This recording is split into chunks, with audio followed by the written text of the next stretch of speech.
clavicordio.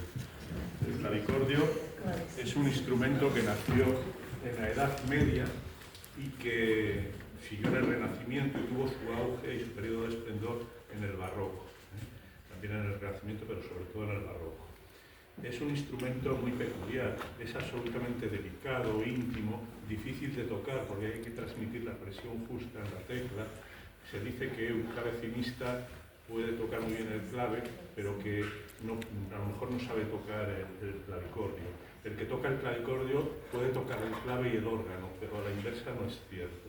Es decir, que es un instrumento difícil de expresar. Y es un instrumento tan íntimo que solo lo oye el que lo toca.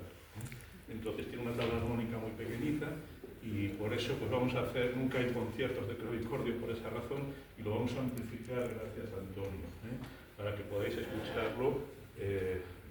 El clavicordio es el antecedente directo del piano, porque el clavecín tiene una tecla que empuja un martinete que tiene una púa y entonces al subir el martinete la púa pulsa la tecla y suena el clavecín. En cambio, en el clavicordio, la tecla es una palanca que sube un trocito de metal que se llama tangente, que es la que golpea las cuerdas, como en el piano. Por eso es el único instrumento de la época que tenía la capacidad de tecla, que tenía la capacidad de hacer fortes y pianos, muy sutiles, pero los podía hacer. En cambio, el clavecín y el órgano no, tú tocas la tecla y suena igual que si le das un golpazo que si la tocas dedicadamente. En el clavicordio no. Y además tenía una peculiaridad, y es que tocando la tecla así podías hacerla vibrar. Entonces es lo que llaman en alemán Bebung, que es como el vibrato de las cuerdas. Eso es difícil de hacer, yo no lo sé hacer, pero se puede hacer. Entonces en el clavicordio era un instrumento preferido de la familia Bach. Lo sabemos por su hijo Johann Christian, que lo dijo, que era el instrumento que tocaban en familia. Y probablemente las obras del cuaderno de Ana Magdalena Bach las tocaba la familia en el clavicordio, porque era el instrumento preferido. Para los conciertos usaban el clave, para la iglesia el órgano, pero para cosas íntimas en casa utilizaban el clavicordio. Hay distintos tipos de clavicordios. Este es un clavicordio Huber del siglo XVII, del siglo XVII, y bueno, pues vamos a ver si lo podemos escuchar. Voy a interpretar una pieza de las variaciones Goldberg. Las variaciones Goldberg no me voy a extender y lo voy a tocar sin repetición para poder presentar las variaciones Goldberg como es debido. Las variaciones Goldberg son una de las obras cumbres de la música occidental. Las compuso Bach en el periodo de madurez, lo publicó en 1741, unos 9 años antes de su muerte, y lo hizo por encargo del duque de Kaiserling, que era el embajador ruso en la corte de Sajonia. Los biógrafos como Spita, los biógrafos románticos dicen que era para las noches de insomnio del embajador, del duque, que tenía un clavecinista particular que era Goldberg, que era un discípulo de Bach, por cierto muy joven, por eso se duda si realmente podía tocar estas obras, porque realmente las 30 variaciones que tiene la obra completa es una empresa ímproba de tocar. Hay muy poca gente que sea capaz de tocar la obra entera. Yo voy a interpretar el aria, que es la parte inicial y la parte final.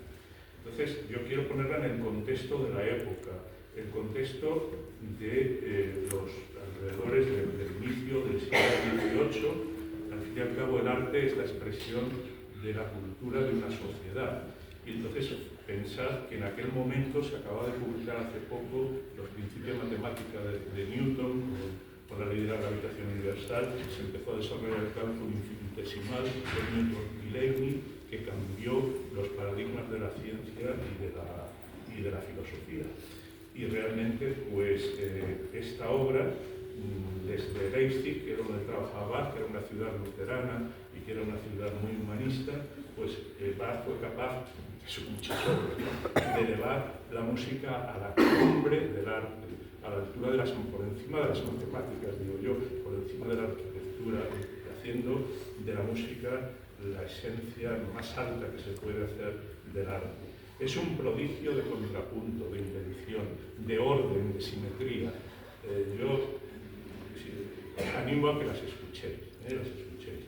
y el aria es el inicio, el camino final de las 30 variaciones y bueno, pues vamos a ver cómo suena el clavicordio. Que ha construido él, por cierto, él no lo ha dicho. Es que esto hay que pedir a un luthiero que lo construyan, porque no son instrumentos que no es fácil bueno, no se encuentran si no los hacen a medida.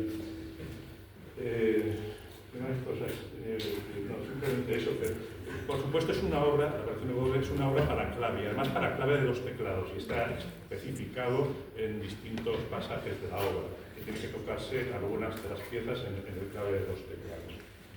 Pero yo estoy absolutamente seguro de que el aria la tocaban en el clavicordio en la familia de Bach. ¿Y por qué lo digo? Porque está en el álbum de Ana Magdalena, junto con la suite número 1, la suite francesa número 2, la partita número 1 para clavecín. Es decir, que había obras que amaban especialmente y esta seguro que la tocaron en el clavicordio. La voy a tocar sin repeticiones.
La afinación es la afinación barroca en vez de el La del piano está, el La central del piano está a 440 Hz y este está a 415, que es la afinación barroca.